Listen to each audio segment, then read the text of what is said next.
Hey everyone, welcome to Rewildology, the show all about conservation, travel, and rewilding the planet. I'm your host, Brooke Mitchell-Norman, conservation biologist and adventure traveler. Elephants. We've chatted quite a bit about these animals on this podcast, everything from anti-aging research to human-elephant conflict. But there is one huge, controversial topic that we haven't touched on before: elephant tourism. If you haven't traveled to Southeast Asia, then maybe you've seen photos on Instagram or videos on YouTube of people traveling abroad and having experiences with elephants. Everything from bathing elephants to riding them to watching them do tricks in front of thousands of onlookers. And I have to ask, how did watching these interactions make you feel? Now, imagine you are traveling and witness firsthand elephants being treated in ways that you completely disagree with. What would you do? That's exactly what occurred with today's guest, Michael Vogler. Michael grew up in the mountains of Colorado, and while on a trip to Laos after college, saw elephant treatment that he couldn't bear. He had previously been on several trips abroad working on various conservation programs, and he wanted to start his own impactful project. So he and his close friend partnered with local Laotians to found Mandalao, a no-riding, sustainable elephant tourism experience. They immediately grew in popularity, but his road has been anything but easy. If you like the show and want to support it, share the episode on your Instagram stories and tag Rewildology. You can also check out the Rewildology swag store on the website and purchase your favorite piece of merch. 10% of proceeds go right back to conservation, and the link is in the show notes. Also, I'm going to start something new. At the end of the episode, I have a question about today's conversation that I'd like to pose to you and hear your thoughts on. Feel free to DM me your answer on Instagram or leave a reply in the Rewildologist Community Facebook group. I am looking forward to hearing from you. All right, everyone, on to my conversation with Michael. Thanks so much, Michael, for coming on and stopping in your time here back in the U.S. to chat with me and chat with everyone here on Rewildology.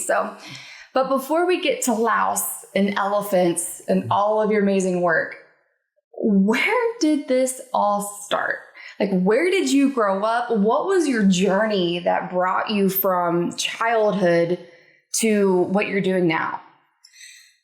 That's a very good question. I'm not sure I can really point to many specific events that kind of instilled this love of nature and wildlife, but I grew up in Indian Hills, Colorado. So just up the road from here, and grew up with horses and miniature donkeys and goats and dogs and pet birds, and always was surrounded with animals. So I think that was part of what instilled just the love of animals in my life. And also, just the deer and the elk and occasional mountain lion and bear that would come through. We were kind of living up, in that part of the mountains where you see wildlife pretty frequently. Yeah, my dad used to take me out camping as much as possible when we were younger. So spent a ton of my early years out camping with him and hiking, and just love nothing more than being out in the woods, being out in nature. So yeah, kind of followed that through. Later in high school, get a few buddies together and we'd drive up to Western Canada to British Columbia and go, backpack one of the trails on Vancouver Island for a week. And that was kind of our escape, was just to be in the middle of nowhere and surround ourselves with bears and, be in cool spots. And, I'm not sure if I'm allowed to say this, but smoke a bunch of weed. Oh, well, you can totally say that. You can say whatever you want on this podcast. Back in the day in high school, British Columbia was like the place to go. the pop mecca. So we'd get up there and cross the border and just be stoned and hike around these gorgeous forests. It sounds like every 17-year-old's dream. It was pretty perfect.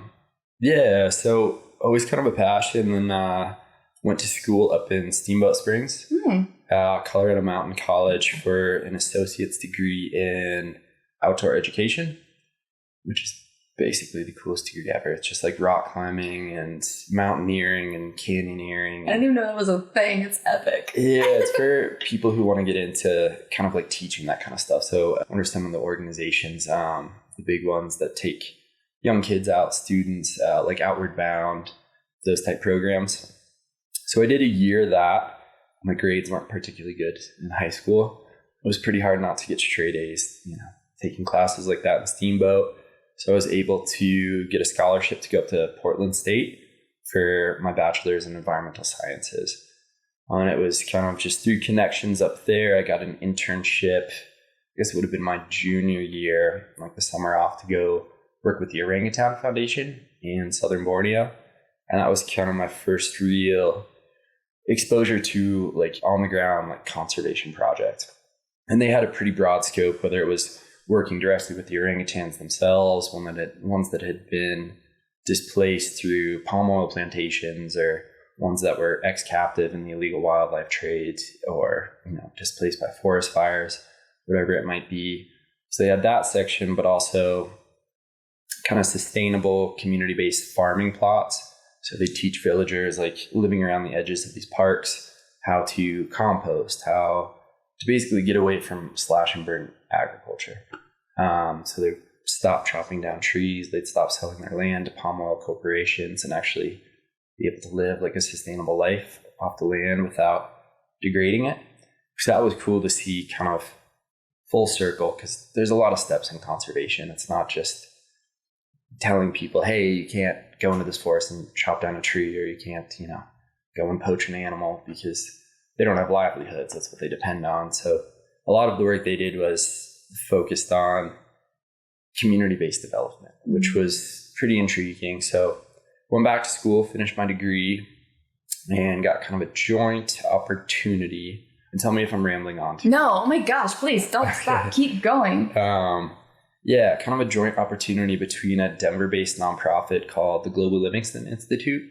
And they've been bringing students and community leaders down to Uganda and Rwanda for well over 10 years now. One of my close friends started it. So it was kind of an opportunity with them and the Mountain Gorilla organization. So we kind of partnered together and spent a good amount of time there, about a year, in between the DRC, Rwanda, and Uganda. And really that was just based on community-based development work. So that was working with, it's the Batwa people.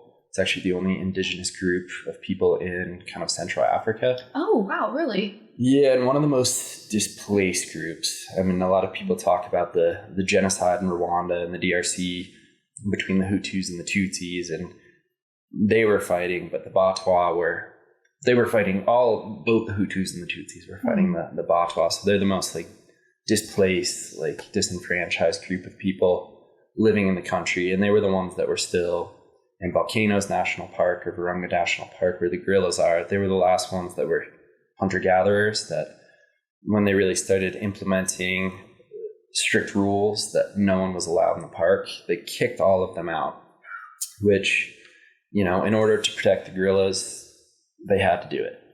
And there just was not enough space left for humans and elephants to kind of coexist within that area.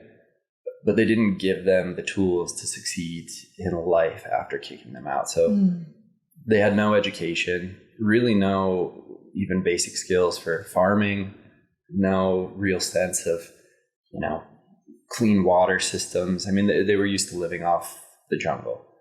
So the Batwa are basically living around the fringes of all of the national parks in Uganda as well, around Bwindi, basically all the areas that they still have mountain gorillas.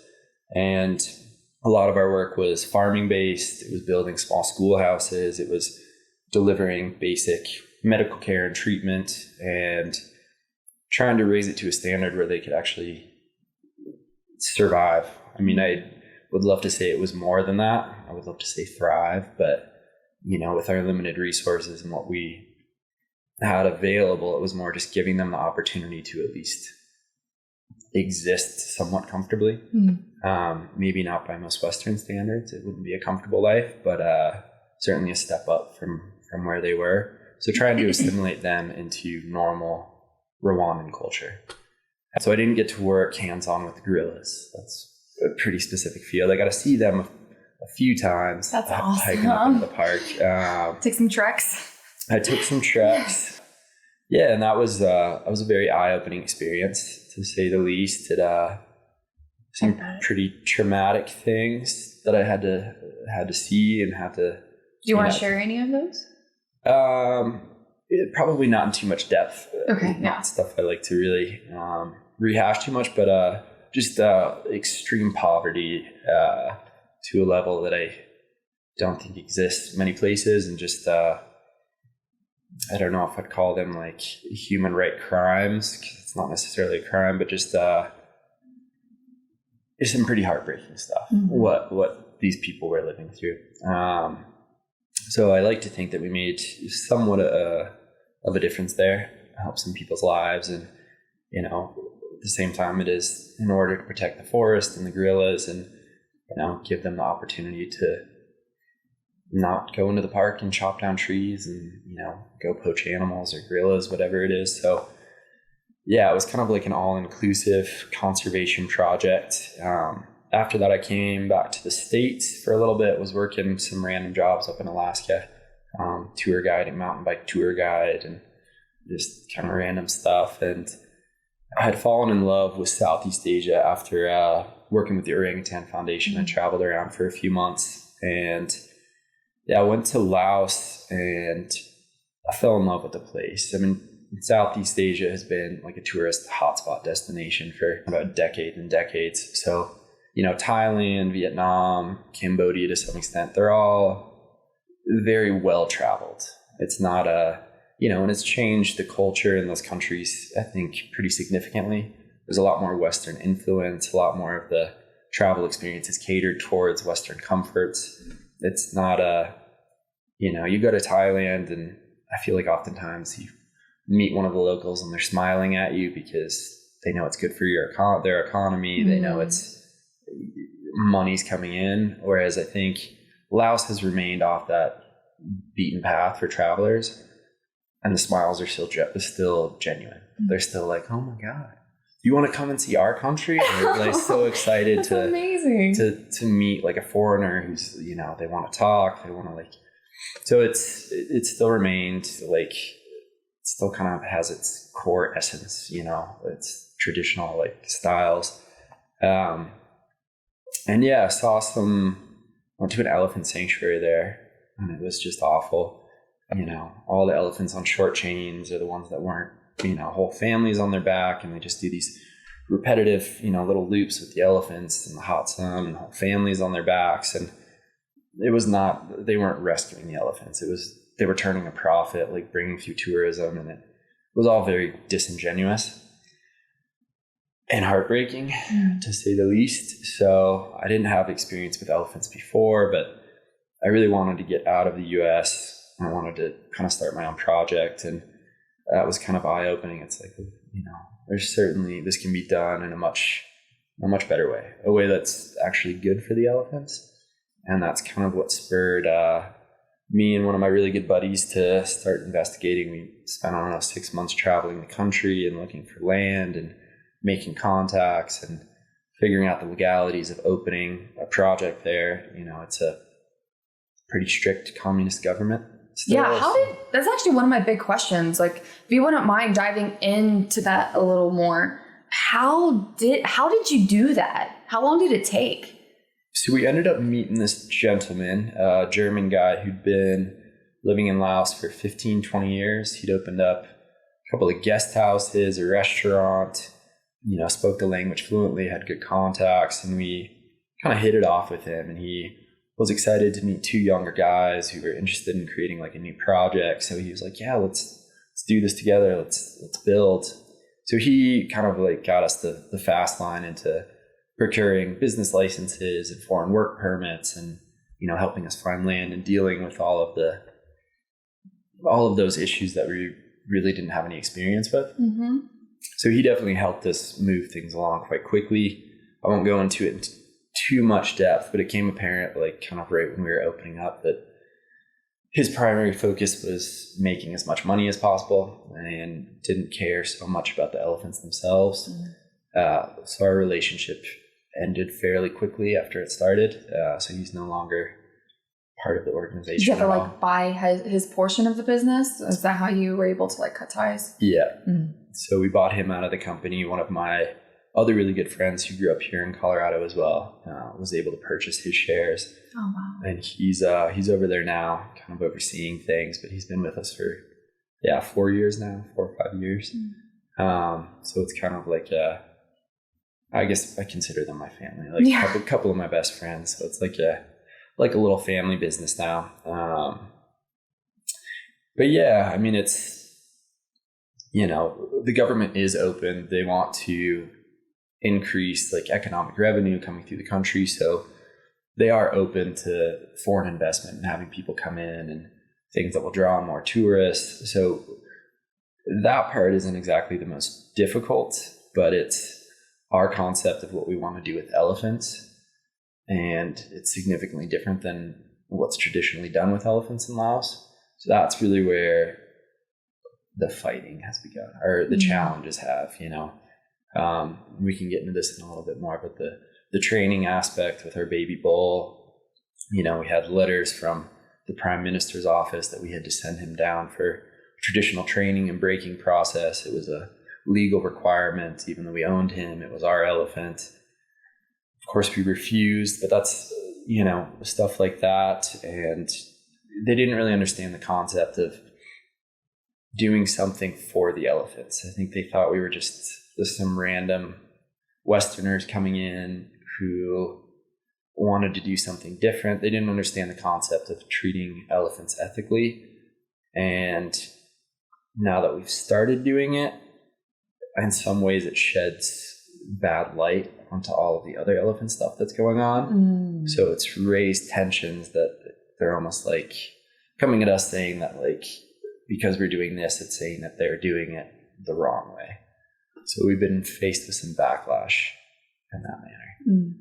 Oh yeah, we'll definitely get into that because I can see how that. I mean, anybody who's breaking norms and big changers, they're always going to face, some resistance, and I'm sure you've seen tons. But before we get into that, let's take it back a step. So how did you acquire the land that you're on? Like, so let's talk more about Mandalao itself. So what is the facility that you've put together? How did you get your elephants? And then what are the interactions or the tourist encounters that you have put together? For sure. So our land is kind of divided into 3 separate parcels. So we technically, as a foreigner within Laos, only Lao nationals can purchase land. So we found a place where we wanted to build kind of our restaurant and like greeting area for guests. So all of our tours involve, coffee and an introduction in the morning and lunch back at the restaurant. So that's kind of like our main hub. So we do own that land. It's in one of my good Lao friends' names, and we have a 50-year rental contract with him. The rest of it, we got probably about 50, maybe 75 hectares of land that we rented directly from the village.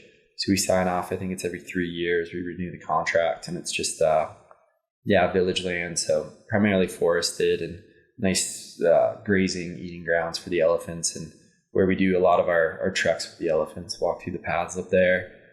And then probably, and this is one of our biggest headaches, but we had to rent the rest of the land from local villagers. So we probably have, 30 different contracts with trails and, little parcels of land that we've pieced together into this big area. So yeah, one privately owned, the rest village rented, and then the other rented from all these different villagers. So that was quite challenging. But so when people come to Luang Prabang, for the most part, travelers, they want to see Luang Prabang. It's the ancient capital. It's a UNESCO World Heritage Site. It's this little peninsula in between the Nam Kong River and the Mekong River. And it's this French colonial architecture mixed with, I'm going to forget the exact number, 13 or something, ancient Buddhist temples. Oh my gosh, this sounds amazing. Yeah, super mountainous. Like it's gorgeous, and it's just got it's really own unique vibe and style to it. So it's the main tourist destination in Laos. And most people that come to Laos, they really just fly up from Thailand. They'll fly directly to Luang Prabang. They'll spend 3 days there, and that's their experience in Laos. It's a pretty hard country to travel in general if you don't have a lot of time, and if you're, not willing to spend, 10 hours, 12 hours on a bumpy, hot bus ride to get somewhere. It's not for a lot of travelers. So we wanted to do something close to Luang Prabang, where we know most of the tourism like comes through that area. So we're about 30 minutes outside. Found this gorgeous area. I mean, surrounded by mountains, right on the rivers. Perfect for the elephants. And yeah, still, you know, when most people have 3 days there, if we do like a half day, a full day, we can, you know, take them away from 1 day from the city to come and experience our project. So that was one of our keys in looking for area. Yeah, and I used to starting about our program. So we kind of picked the area first, and you know, elephants are like any creature; they need exercise. So we figured out we've got a handful of different trails and trail systems that we go through, but for the most part, we want the elephants to walk at least like 5 kilometers a day. Even when we have no guests, the elephants still go out and take this walk. They can't just sit there and eat food. Hang out. Yeah. So there's this gorgeous little stream called Hoi Nok right by our place. That's kind of one of our main trail systems. We walk up the creek, and it's nice and cool and shaded. The elephants always have water, so there's tons of food around there. So they're grazing like the whole time. So we kind of started with that, and then figured in the second piece, which would be tourists, and honestly gave a lot less consideration to them. Wanted it to be for the elephants first, like a place where they were comfortable, you know, plenty of food, nice habitat, just let them tear down trees and be elephants, eat bamboo, and basically would just let the guests walk behind the elephants.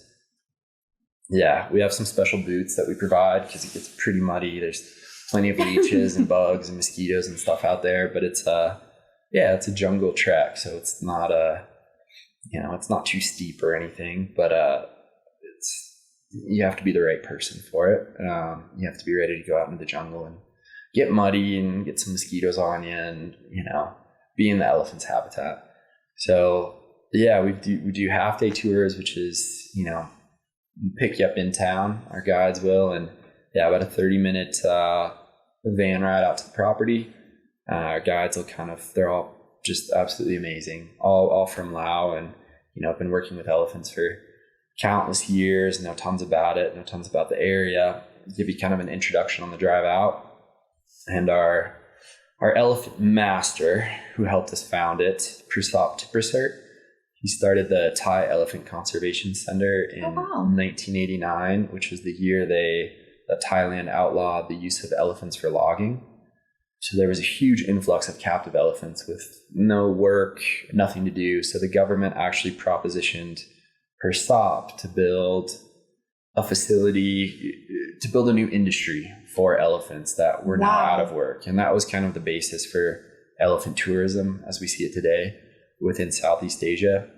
So he created that in 1989. He's been working with elephants for, I think even before that, maybe 10 or 15 years. And he knows more about them than just about anyone on planet Earth. So he had actually just retired after I met him, and told him our plans to open this, we call it like a green elephant camp in Laos. And he got so excited and came to join us. So he loves nothing more than talking about elephants and just being involved. So get out to the property and coffee and tea, whatever, and he'll give like a 30, 45-minute talk on their conservation status, on the work that we're doing, on, you know, elephant behaviors, and pretty much like all of the aspects of what our project is trying to contribute to give guests a sense of scope of our work.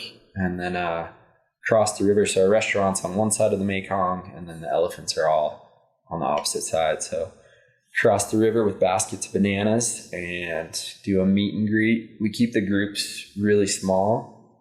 Maximum is 6 people, always with 2 elephants. They don't like to be alone. We don't want to overwhelm the elephants. We want it to be a personal experience for the guests as well. So yeah, that first interaction is, you know, and the elephants know it. They're used to the routine. So when they're coming down, they know there's 2 baskets of bananas just waiting for us. They come trotting down the trail full speed. They're ready for their morning treats.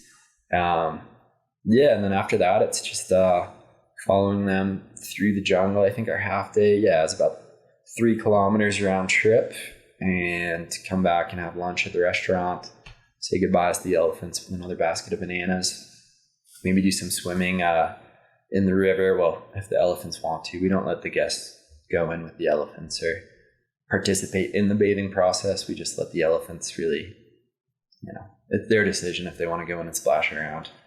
Yeah, and then the full day heads out another probably 4 kilometers, and we do like a local Lao style lunch out in the jungle. So it's just a more extended period with the elephants.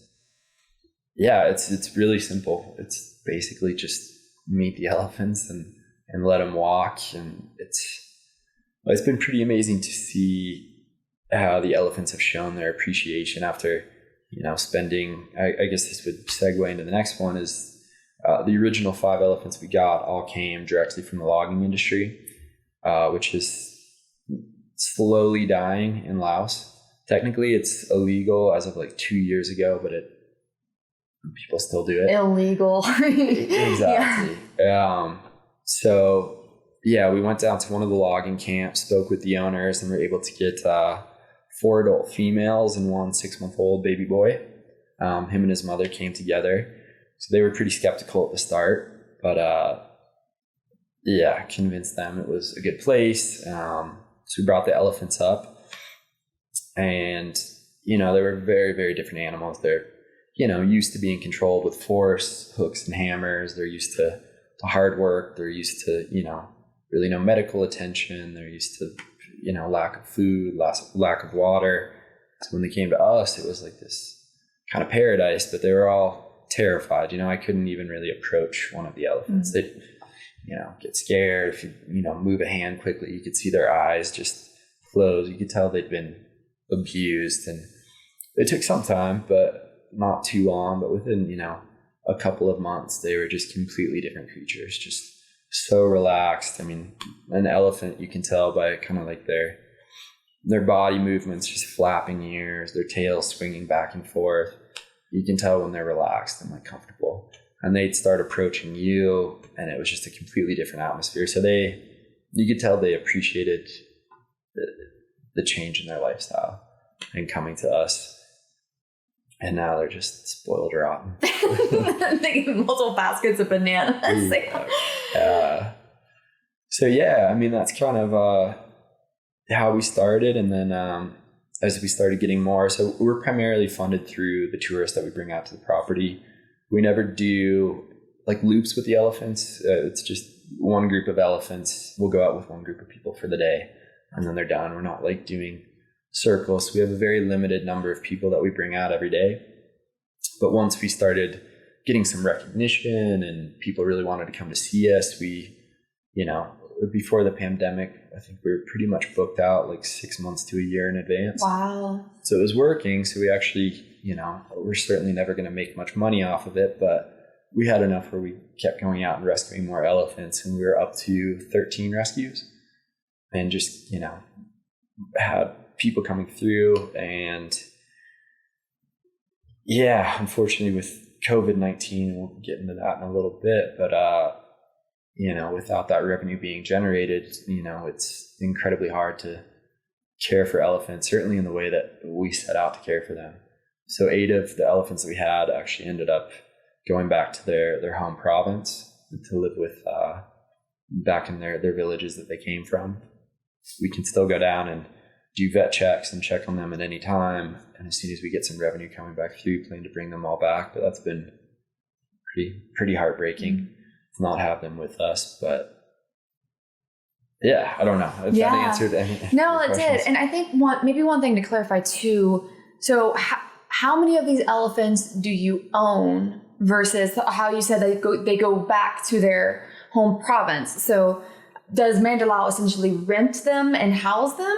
Or what is that relationship with a lot of the elephants that you rescue? So the majority we do rent. We own 2 of them. One was donated to us, and then we purchased the baby boy. He's really the focal point of our elephant reintroduction program back to the wilds. I talk about that more as well. But yeah, so, in a perfect world, we would have been able to just purchase all of the elephants outright.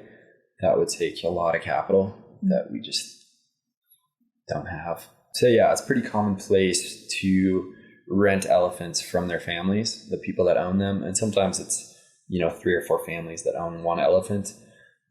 And there can be some positives and negatives to it. I mean, obviously the negatives being they're not our elephants. We can't make sure that they're going to stay with us forever. If the owners change their mind, it's their elephant. They can take it back. So we sign 5-year rental agreements that they are to stay with us for that 5 years at the minimum, unless we extend it or sign another contract. It does have some positives. It's especially in a culture it's a very poor country. So, when you own an elephant, if we were to just buy it, say it's $30,000 for a female, most likely they probably are not going to make the best decisions with that money. And even if they live in, a little village, have, really no other sources of income, you could very well see them just going out and buying a brand new truck with that $30,000, or buying another elephant and propagating the cycle of the captive elephant trade, which we also don't want to do. And, they might not even have gas to put in the truck. So we pay on average, it's around $800 per month rent for the elephants. And it actually works out pretty well for the families because, that's enough to send their kids to school. It's enough to work on their farms. It's enough to, do basic upkeep on their house, put food on the table. So it's kind of a sustainable set money for them going into the future where, I worry that they would, buy another elephant or buy a truck if we just gave like the full amount at once.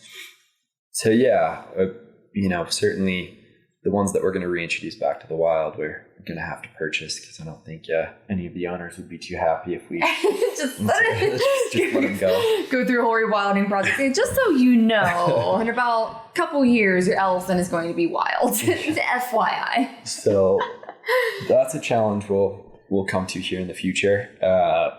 But one was donated to us by Planting Peace, a nonprofit based out of the States here.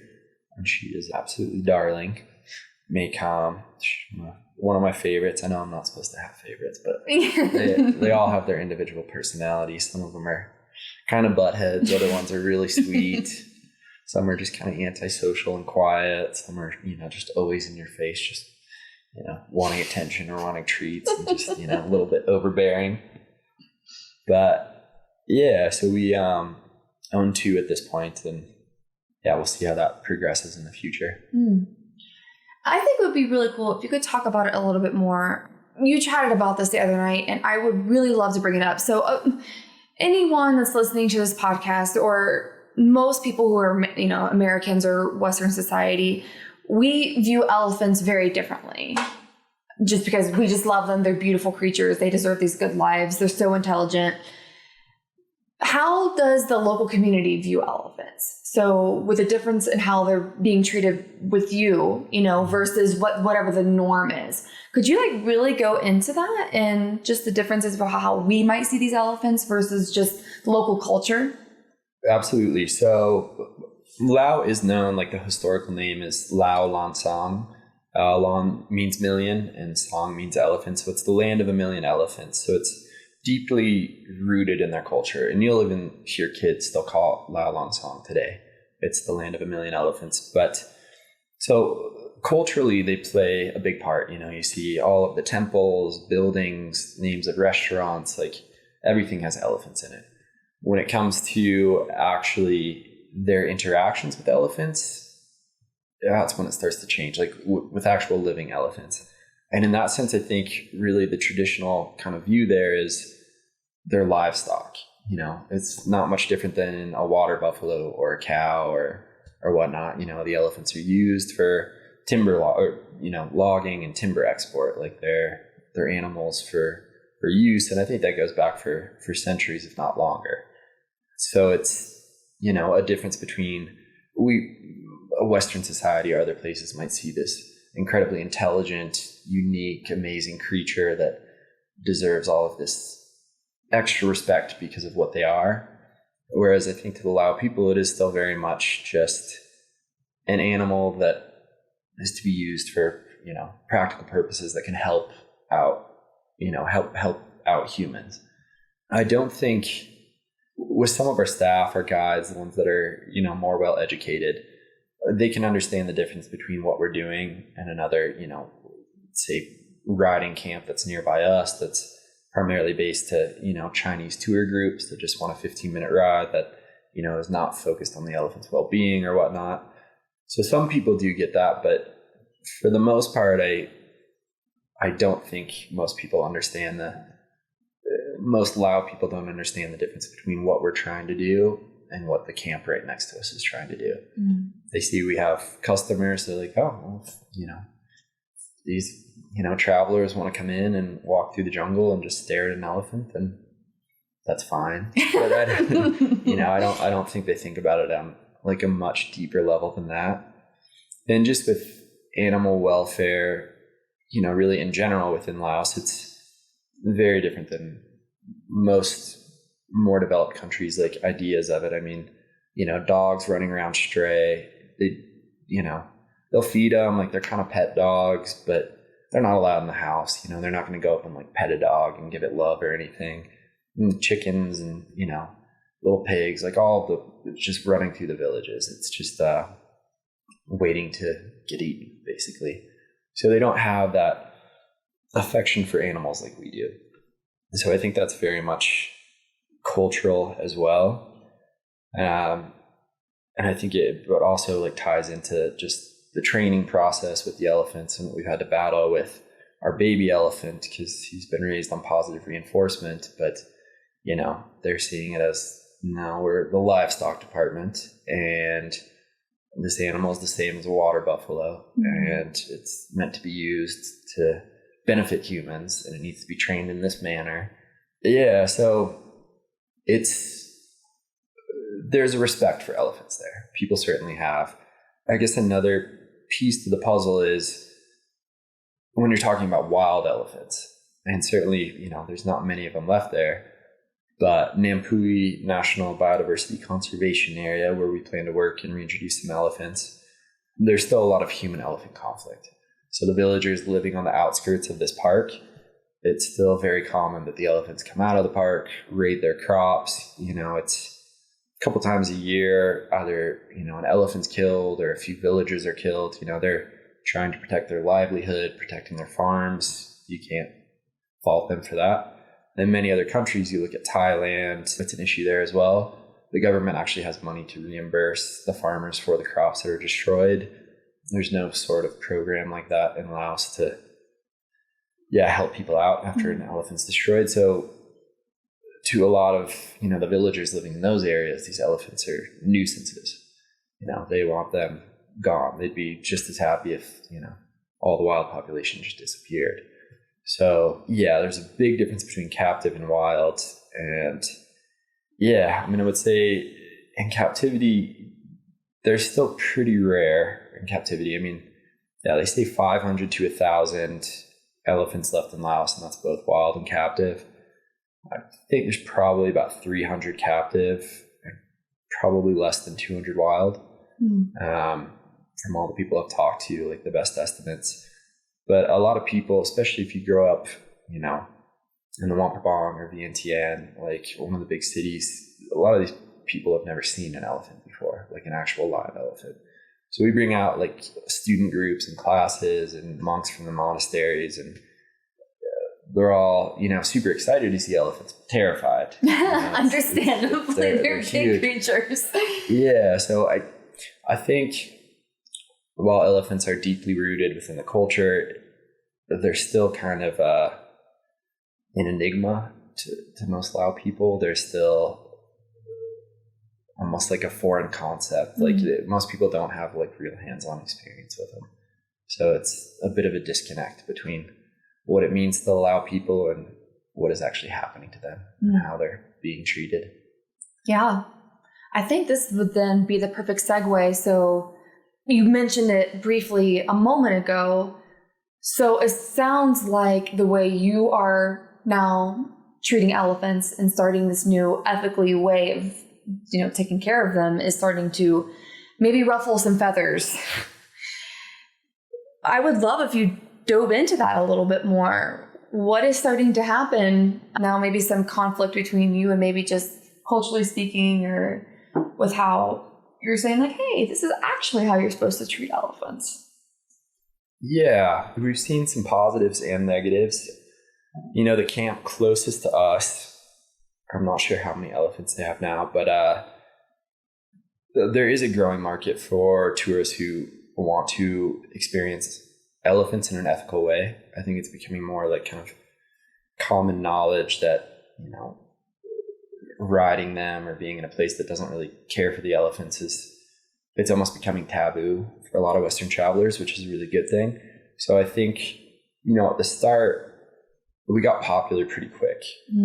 And I think a lot of the other camps around us resented us because it was taking away from, their revenue from the guests coming to them. So they all hated us. So there was no chance of working, collaborating with any other elephant projects or anything. We were kind of isolated and, shunned that we were these bad guys. Since then, the elephant camp closest to us has gone full non-riding. Wow, really? Yeah. In an effort to try and get back some of the consumerism, which is great. It's actually becoming a bit of an issue. We see it a lot in Thailand that people are using not riding elephants. It's almost like greenwashing. They say, oh, we don't ride elephants, so we're ethical. And it's a lot more than just not riding your elephants. But to a lot of travelers, it's hard to kind of see through those lines. We're working on a documentary right now that we'll hopefully have released in the next 6 months or so that is really kind of an educational experience. So people know the right questions to ask, know what to look for when deciding to go visit a certain elephant project. That is going to be so valuable. Yeah. Oh my gosh, definitely keep me in the loop on that because I want to shout that to the freaking world. Yeah, it's really tough if you're not familiar with elephants, or if you want to call it an industry, I guess it is. It's hard to see through those lines, asking whether or not do you have a vet? Are they a trained medical professional, or is it just someone who, what's their diet consist of? How long, do you train them? Are they isolated from one another? Can they socialize? How much exercise do they get? All sorts of stuff. So it's not just the non-riding piece, but it is a good piece. It's a great step. So it's nice to see people kind of following our lead on that. So it is a step forward for that camp to do that. As far as the backlash goes, I think it really, I keep going back to, well, I'll take it back a step. So every year they hold the Lao, what do they call it? It's just like the elephant festival down in Saibury, which is where most of the logging elephants are. It's a province in Laos. And, traditionally it's meant to explain to the Lao people the importance of elephants within culture, talk about, their endangered status. But in more recent years, it's really just become like an auction house for, Chinese people coming in who want to buy these elephants illegally and bring them across the border. But so technically the elephants, even if you own them, they're still property of the Lao government.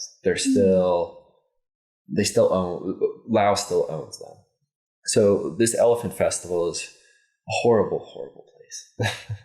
I hope this doesn't get spread to anyone in Laos or the Lao government, because I'd get in a lot of trouble for saying that. But, they pack in all of these elephants, 100, 150 to the small fairgrounds area.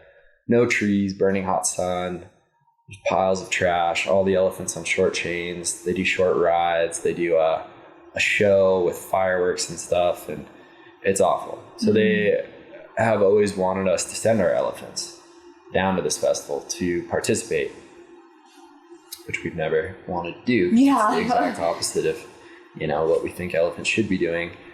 So, that's created a lot of backlash from the government itself. Why won't you put this as a Lao national pride thing? This is what the Lao country wants to do to help showcase elephants. And we're like, no, it's not our thing. So we've had to pay a lot of money not to send our elephants, and not under the table bribes or anything, but the government will come up with a different answer, and they're going to be like, oh, well, if you won't send us, 6 elephants, then we have to find them somewhere else, and you have to pay for all of their transport and for them to live there for a week. So, $5,000 or $10,000, we'll have to hand them the money. Who knows if they really even do find other elephants to replace ours, or if they just pocket the money. But yeah, so, and that's really a big thing with the training of our baby, because there aren't too many baby elephants left in Laos. There hasn't been too much captive breeding. So they want him to go down, and the baby elephants you do see there, they're spinning hula hoops on their trunks. They're, standing up. They're doing like, what is that? Like a curtsy when you like bow down. They're doing these tricks, right? And they're all dressed up. And so they have been adamant they want him to get the traditional training so he can do all of those tricks and go down there for it. And, we got letters from the Prime Minister's office from all of these people, big red government stamps, signatures. And he was even stolen from us at one point. Got him back like 2 days later. It was the worst. Him and his mother were taken from us in the middle of the night. And he was on his way to go get traditionally trained. And also found out later that his current owner at that time had a deal set in place with someone who was going to be bringing him across the border to China, and he was going to be worth upwards of like $300,000. So we got him back, fortunately enough, and just through a bunch of red tape, brought in our own trainers. Like I've been training him for 5 years, and we were able to move past that. But that's most of the backlash has come from the government and just like our not being willing to cooperate with their sense of what we should be doing with our elephants. So it's not so much them fighting us and saying, oh no, you can't just have your project and, walk with the elephants and let the elephants be elephants. Like they're fine with that. It's more just us not conforming towards what they want to see us do with the elephants outside of our project. And so it's created some challenges. I bet. And one of the other challenges that you mentioned, and you've brought it up a couple small times, but I really would love for you to go into it further. China. I always feel like China is just always in these conversations for some reason. Well, there's reasons, but talk about that a little bit more. Why does China want these elephants? And what is that doing for you on the possibility of purchasing any of these elephants and you keeping them? So like, how is all of this full circle and what this issue is now? Yeah, certainly. So once an elephant crosses into China, they're primarily used for, their entertainment purposes. So they're either going to circuses, they're going to amusement parks, they're going to kind of roadside, just tourist attractions for rides, some drive-through safari parks. But in general, the idea is you want that elephant to be, another reason they wanted to train our baby is so he can do tricks. And, babies are worth more because, if you look at an asset, an elephant might live 60 years, kept in relatively like good condition within captivity. You get more profit if it's young. If they get him when he's 3 years old, they basically pencil in 50 years of making money off the animal. So yeah, crossing the border, they're super valuable. And it's just for entertainment purposes. Yeah, I think I'm blanking out on. No, you're good. And how then that's now like a thing that you have to contend with. Yeah. Well, it's changed the entire value, the market value for an elephant within Laos. We ended up having to pay an extraordinary amount to keep our baby elephant, way more than what traditionally would have been market value within Laos. So, and the biggest issue is, so we share the northern border of Laos borders China, and there's the border crossing town is called Boten. And it's not legal under CITES, the Convention on the International Trade of Endangered Species. You can't issue permits to, move elephants across international borders. But you can make fake permits, and you can give the border crossing guys a little bit of money, and those elephants can just walk across, pretty hassle-free. So it's, in large part, the government is part of the accessory. They're getting paid off to allow these elephants to move. So while none of it's being done legally, it's hard to fight the government because they could easily just come and shut us down if they wanted to. So you have to be pretty tight-lipped about what's going on. It's not like we can just hop on any media platform and start trying to expose this without risking everything you've built. Yeah. So that's a major challenge. The biggest thing is just, the price of elephants. Like if we want to go out, if we wanted to buy, these 8 elephants, it's going to cost us a lot more. Whereas, when even 6 or 7 years ago when I moved there, the going rate for a middle-aged female, they're worth a little bit more if they've had one baby before. The first baby can often be a little bit more risky, whether or not it's going to survive or not. And if it's an older elephant, getting into its 30s or so, and it hasn't had a baby before, the risk becomes exponentially higher. So a female that's had 1 or 2 babies that's, in her 20s is going to be worth more than, a 30-year-old that's never had a baby. But $25,000 to $35,000, depending on the elephant.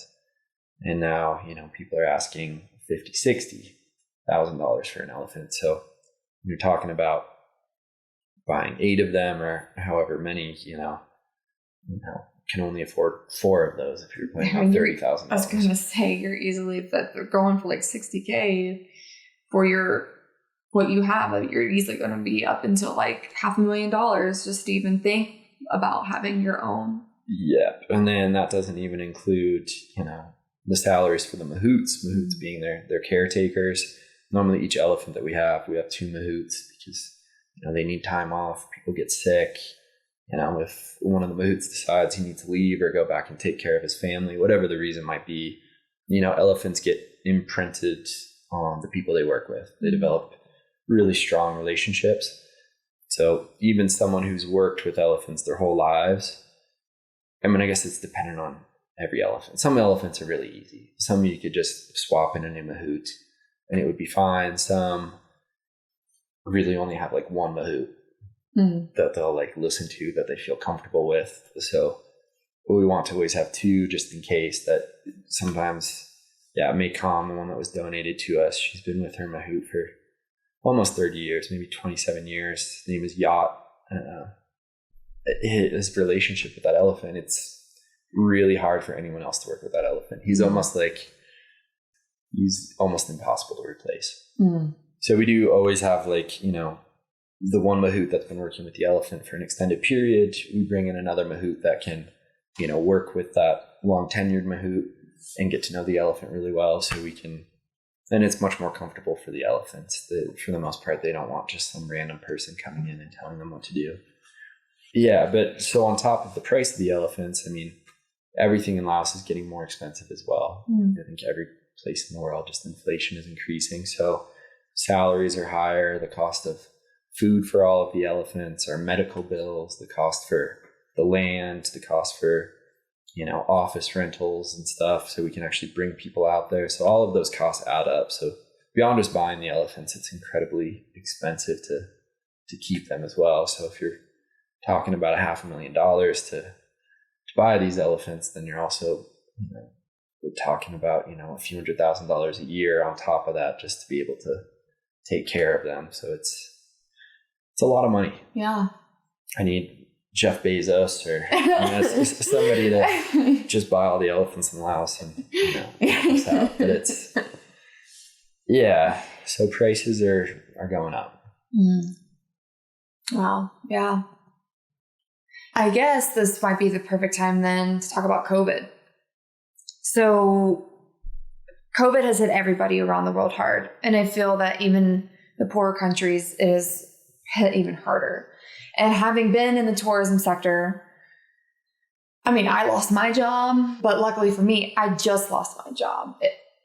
There's so many people that have experienced so much worse. And I know that you have seen some really, just awful stuff because of COVID. So what has it done for Mandalao and for you?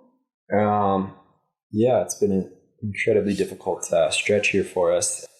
Laos stopped issuing foreign tourist visas in March of 2020. And again, that's really, we do some grant writing and, we have some outside funding that comes in, but primarily it's through the revenue generated by tourists that we're able to run Mandalao and take care of these elephants in this way.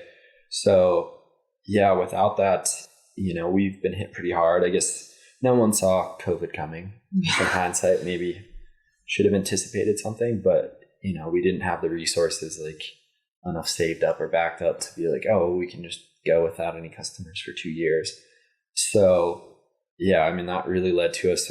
Originally we thought, oh, well, maybe the borders will be closed for a couple of months.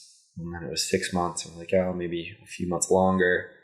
And we had all 13 elephants for the majority of that year. So I think they all went back the very end of 2020, or the 8 of them went back.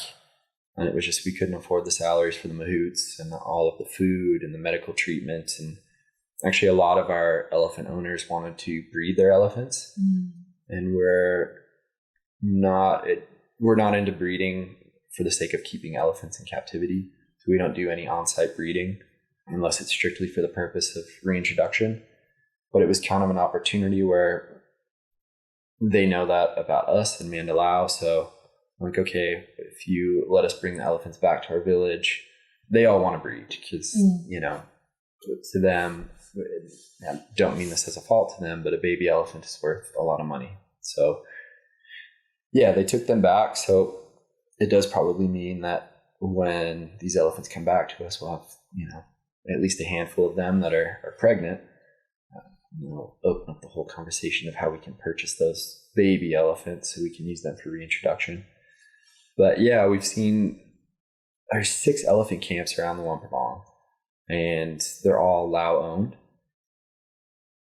And they have been hit the absolute hardest. So we started with our Denver-based nonprofit, or one that we work with, the Lao Elephant Initiative, to create a Feed the Elephants campaign. So we went and assessed all 6 camps, figured out which ones were in most need, which elephants were in most need, and have been feeding 44 different elephants consistently since then. And when we got there, it was heartbreaking. They didn't have the staff, the mahouts, to even take them down to get water. They weren't really feeding them anything. I mean, they were starving to death. I mean, you don't have to be an expert to see, like, on these pictures. I'm just seeing those photos that you shared with us. Like, I'm that one where it's like pulling on the chain. Like, I'm vividly seeing that one. Yeah, I mean, shoulder blades sticking out, spines, hip and ribs, and so we started doing that and working with local farmers to produce and grow all the food for them. And we've seen some pretty significant changes, and those elephants are actually looking a lot better than we were. We're paying for mahout salaries to actually look after them. But, who knows how long this is going to last for. It's, supposedly Thailand's going to open up its borders in October, regardless of the risk, to vaccinated travelers. I would hope that Laos would follow suit, like, close after that. But Laos is still in lockdown. It's even hard to travel from province to province right now. So we don't really know. And even if the borders were to just magically reopen, how long is it going to be before, the numbers of tourists start coming back that actually, makes up the difference and can actually get back to a point where we were pre-pandemic. So right now we're struggling to raise the funds to, not only take care of our elephants, but, support the camps around us, and not support the camps. We would never directly just hand one of the camp owners money or anything. Chances are, it's that cultural thing where, you go to one of these camps, the elephants are starving, but, the owner of the camp is still driving his, nice truck and is still in nice clothes, and they don't look at it the same as us. They're like, oh, well, elephants don't have money, so they're not really going to eat food right now. So we're pretty much avoiding dealing with, like, the owners themselves and just focus directly on bringing food, bringing veterinary care, and working with the elephants. So yeah, it's been really challenging. And our main goal, I think we'll get into this in a bit, but the ecotourism project, bringing people to see wild elephants and be part of our elephant reintroduction program, has been totally put on halt because of this as well. I mean, it's hard to travel in between provinces. It's a lot of the government offices have been opened and closed, depending on, like, the restrictions that are in place from time to time. So yeah, everything's kind of just stalled. All of our forward momentum has just been put on pause, and now it's just kind of become survival mode. So right now, the main way that you're keeping your doors open is, like, through grants and donations and stuff. Yeah. And if anyone listening would have something to give, what is the best way? So you said if there's a Denver nonprofit, is that the best way to give through, or directly to Mandalao, or what's the best way? We have a few different ways. Yeah, the Lao Elephant Initiative is our nonprofit based out of here in Denver. They also do other projects as well, not specifically just for Mandalao and our Feed the Elephants campaign. So if anyone was to decide to make a contribution to them, you need to just kind of specify that you would want the money to go to Mandalao and Feed the Elephants campaign. Otherwise, it might get dispersed in different areas. But if it is specified, then yeah, it comes directly to our project.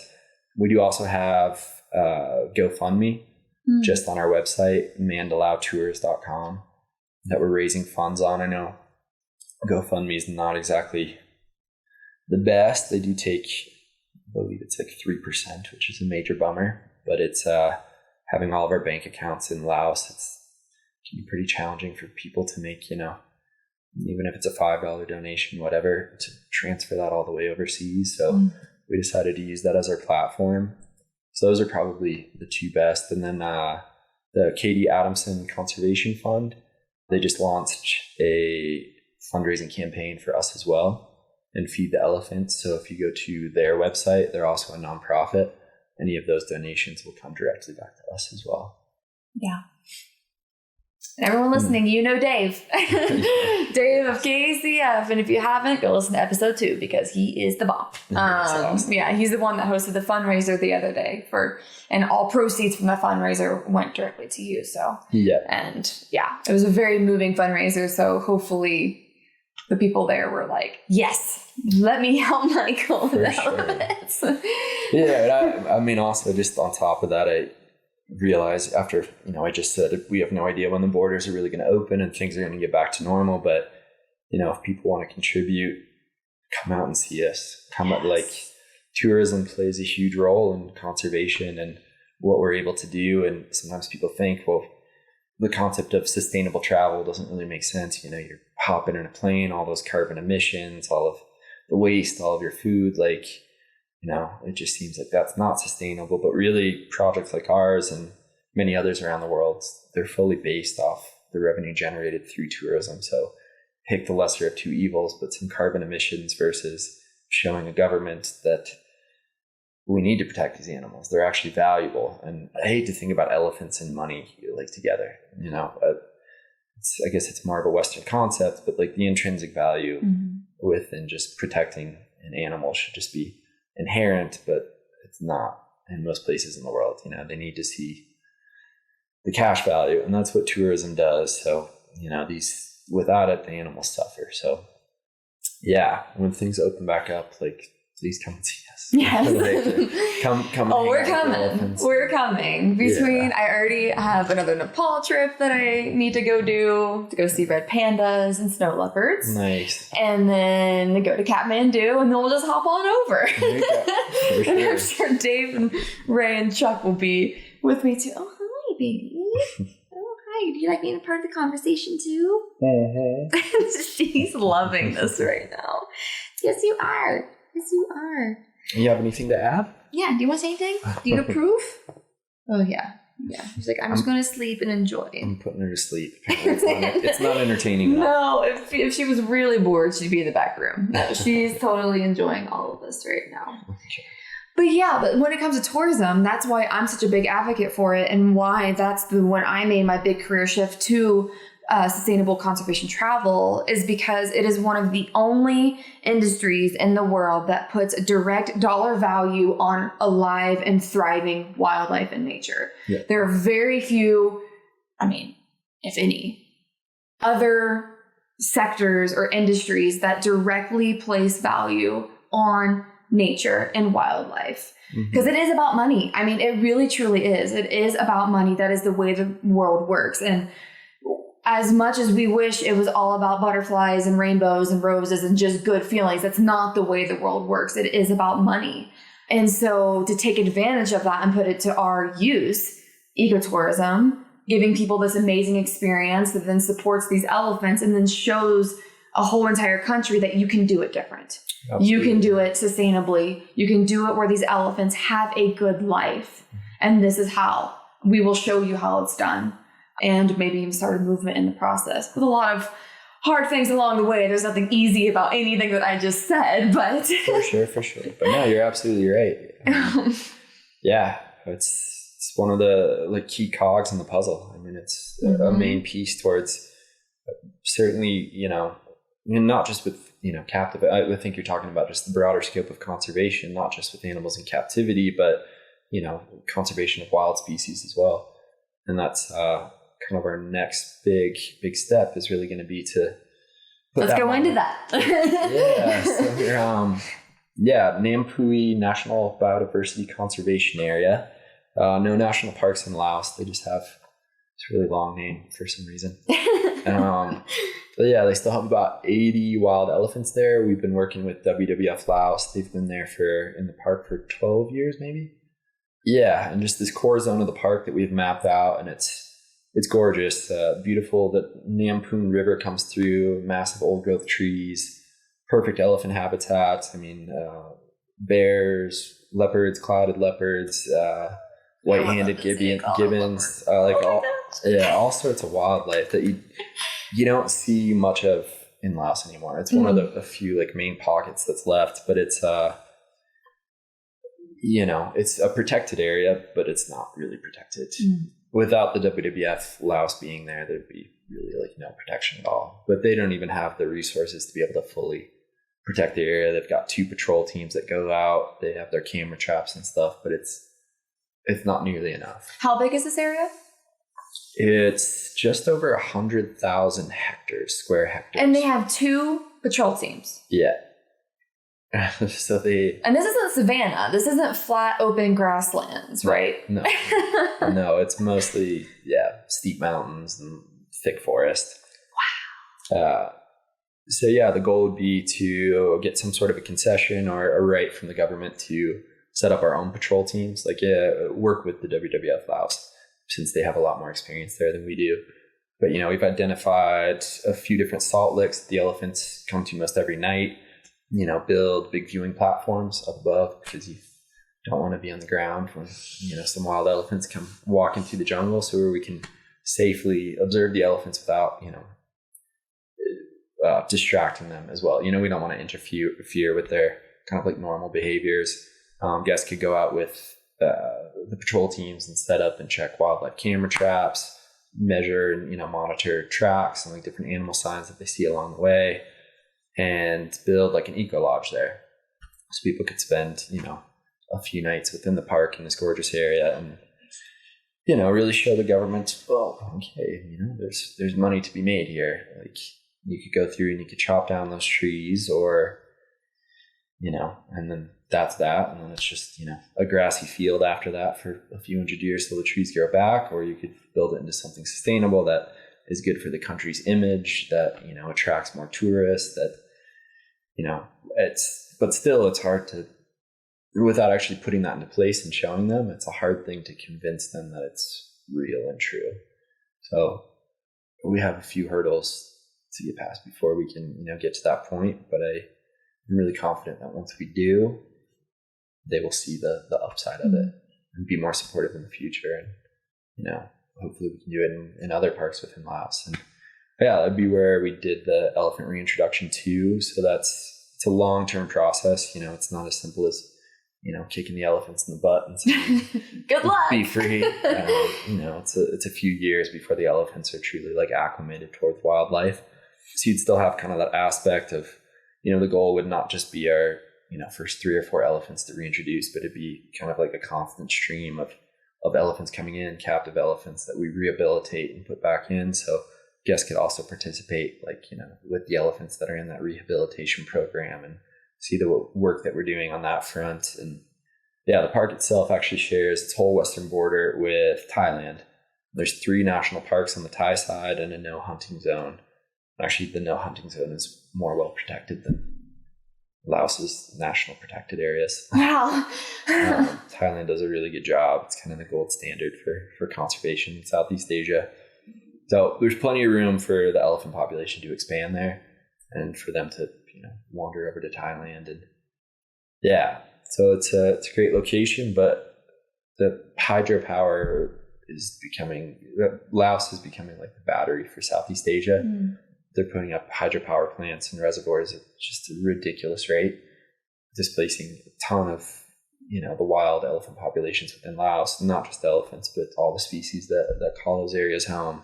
And there's plans to do a hydropower plant on the Nampoon River, right in the area that we're kind of thinking we're going to do this ecotourism project. So we're going to have to see how this all unfolds as well. But so it's an uphill battle. So for the timeline for that, is that something? I guess where what is like the priority level? So like what needs to be in place to get that back started? Is that a conversation you can have with the government now? Or are they like, we need to see how is that going? Because obviously us being, conservationists, wildlife biologists, that is the ultimate goal. Like that, getting wild elephants in their natural habitat, being elephants, and then also having a whole almost like a game drive, wildlife drive experience based around that. Like that is so cool, taking like the safari model and being able to put it as a sustainable income in that area. That's freaking awesome. God, it's awesome. I'm already like, how can I sell these trips that don't exist yet? So, but before all that happens, like, how are you guys going about this? How do you present it to the government? Like, this is what you need to do to the area. Don't put a hydropower dam in. Like, how is that going? Is WWF? Like, are there all those things? Yeah, it's a big process. Honestly, I was hopeful that we would have had this finished probably 3 years ago. I've been working on it pretty consistently. So since it is like national land, a national protected area,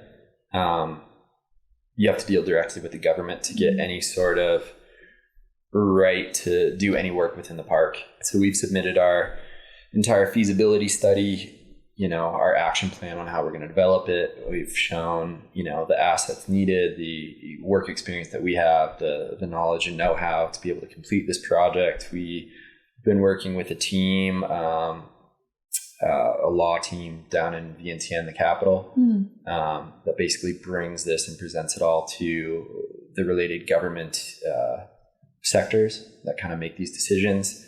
We've gotten support letters from, I believe there's 7 different government sectors that have to agree to it before it goes to the Prime Minister's office.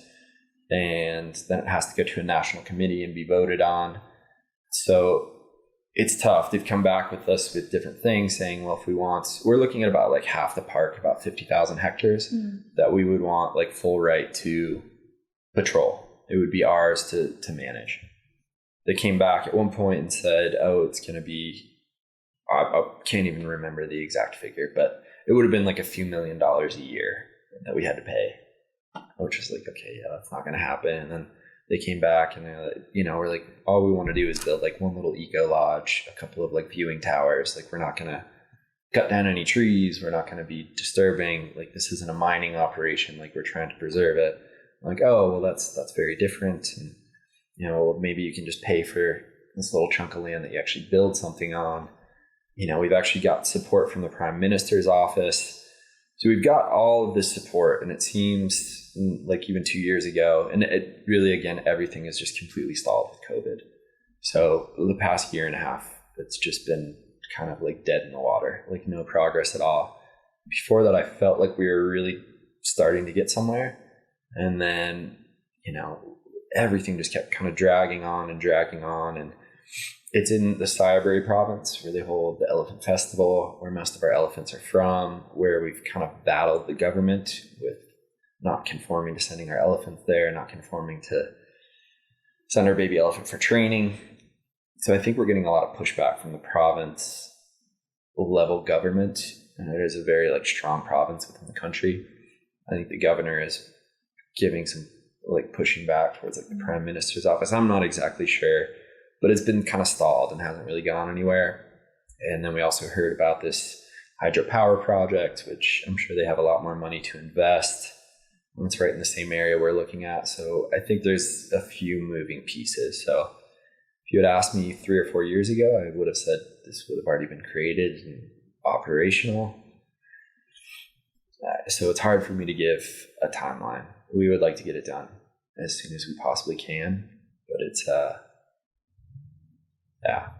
I would hope in the next year or two we'll have. So does like this this concept of tourism just doesn't exist in Laos? Like having an eco lodge in a protected area where tourists come to see wildlife. Does that exist at all? A little bit. Mm-hmm. Yeah, there's down south, there's a place called the Kingfisher Lodge that I'm going to forget the name of the protected area that surrounds it, but it used to be like kind of a haven for bird watchers. And that was like inside Kingfisher. Yeah. And that was kind of inside the boundaries of the park. I'm not sure when that opened up, 15 years ago. It was just down there. Yeah, last year they chopped down all of the forest around it. So now it's just this random little lodge in a giant field. So that project didn't go very far. That was kind of a swing and a miss, but I don't know the specifics behind what really happened there. But yeah, and then up in Nimet Pului National Protected Area on the border of Vietnam, they do a night safari where they float down the river through the park and you get to see some wildlife. Never actually done it myself, and they do have like some guest accommodations out there. No elephants, unfortunately, but in general, that's it. I mean, there's small little pockets of like zip lines and stuff in areas that are, still natural. So it does, but not to the extent that we're talking about building it, and not really for the preservation of species. So it would be on kind of a different level than we've seen in Laos so far.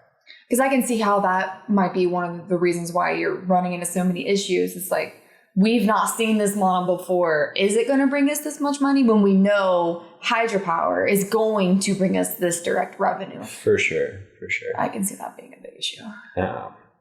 Yeah. So I think there's a few factors that have kind of fallen into place. But yeah, I think some pushback from the local government there, even though we have support from like the central level government and hydropower and money, and I think there's a lot of different pieces in place that have slowed down the process a lot more than so it's to the point now where like there's no one outside that can help it anyway. It's really just within the Laotian government itself.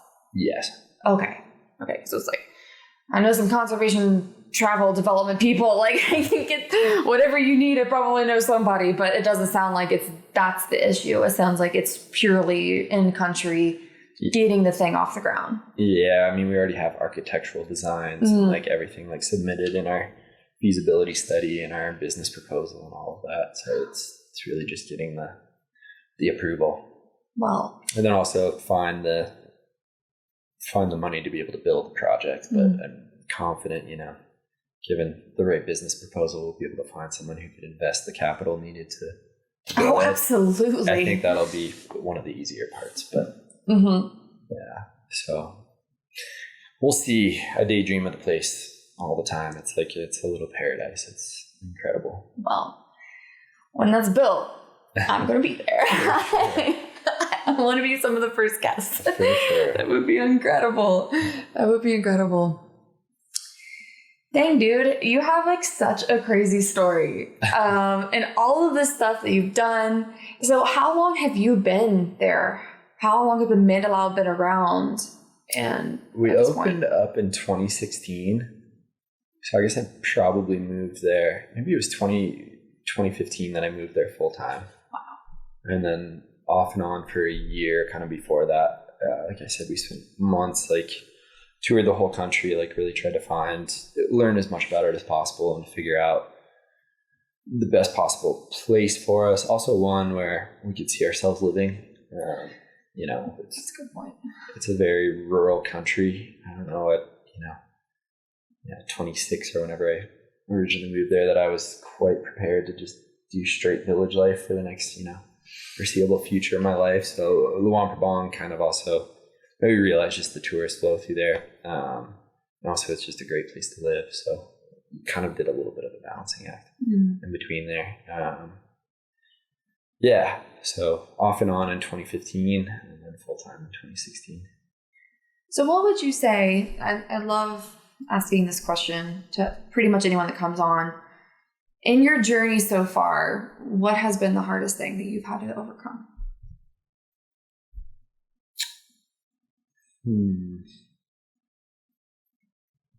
I got a long list. I'm trying to think of I would say it is with the government. It's just the challenges that we face, like the pushback, the training, just like the training's like kind of the biggest one for me. And just their being so stuck in their ways and not willing to kind of experiment, try this project out in the protected area and like explore tourism, like it's very corrupt. So,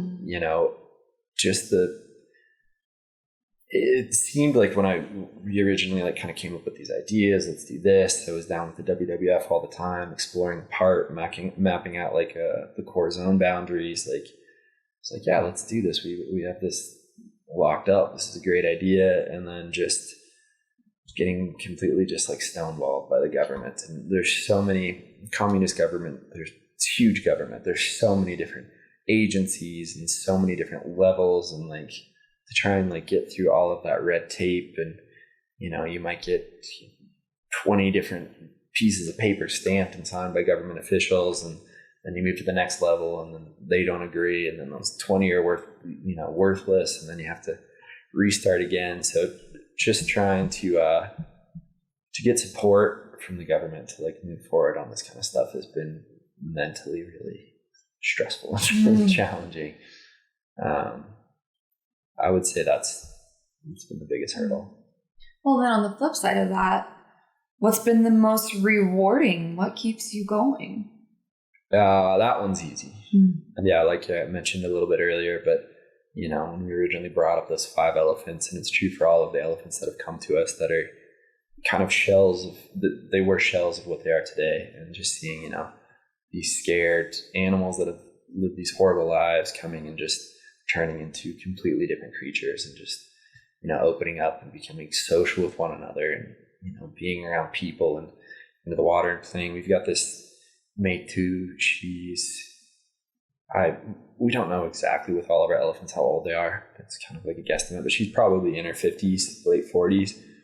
And she gets down to the river and she plays like she's a 2-year-old baby.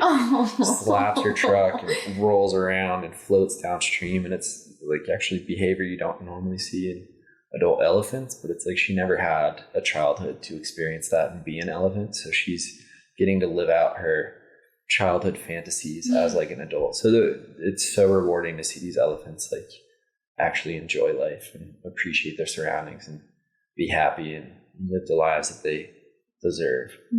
So that's what keeps me going, for sure. That's beautiful.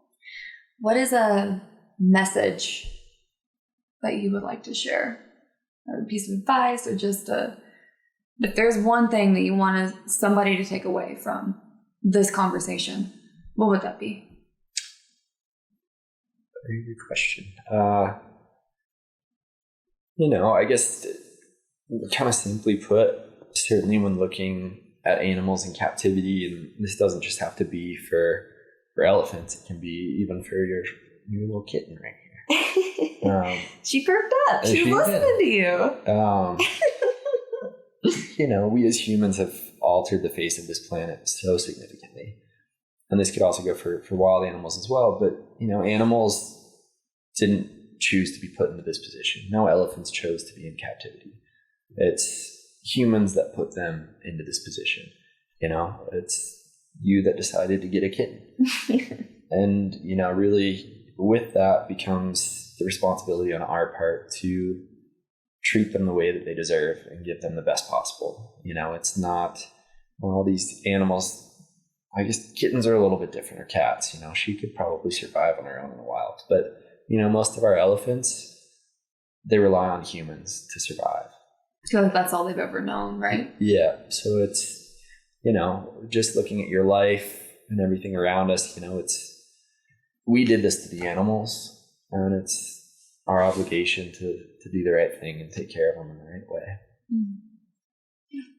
It's gorgeous. Beautiful. It's awesome. So what is the best way for somebody, I know we mentioned it a little bit ago, but if somebody wants to support you or contact you or reach out to you, what is the best way for someone to go about that? Yeah, if you'd like to reach out to me personally, I'm not sure if you put like I have show notes and stuff, yeah. Yeah, so you have my email, right? Mm-hmm. That's probably the easiest way, email or phone number, although I'll be back in Laos in about a month or so my phone number here won't work, but I'll send you my WhatsApp number as well. Okay, great. I'll put those in the show notes. Yeah, and then certainly for any like questions, or if you just want to learn more about the project, like anyone is more than welcome to reach out to me and directly over the phone or via email. And then really for contributions, directly through our website. The GoFundMe is huge because that's all going directly back to the elephants. And we had about 75 employees pre-COVID. We're down to about 20. We had to cut it down to absolute bare bones. I haven't had a salary since March of 2020. So everybody knows, like literally everything is going to the elephants right now. My business partner is running, kind of the whole show over there right now. He's making $500 a month. So there's not much overhead. So if you make a donation, like it really is going to not just Mandalao's elephants, but to the Feed the Elephants campaign. Yeah, and either through the Katie Adamson Conservation Fund, the donations page they have, or Lao Elephant Initiative. But can certainly promise we're making every penny count, putting it where it's absolutely needed most.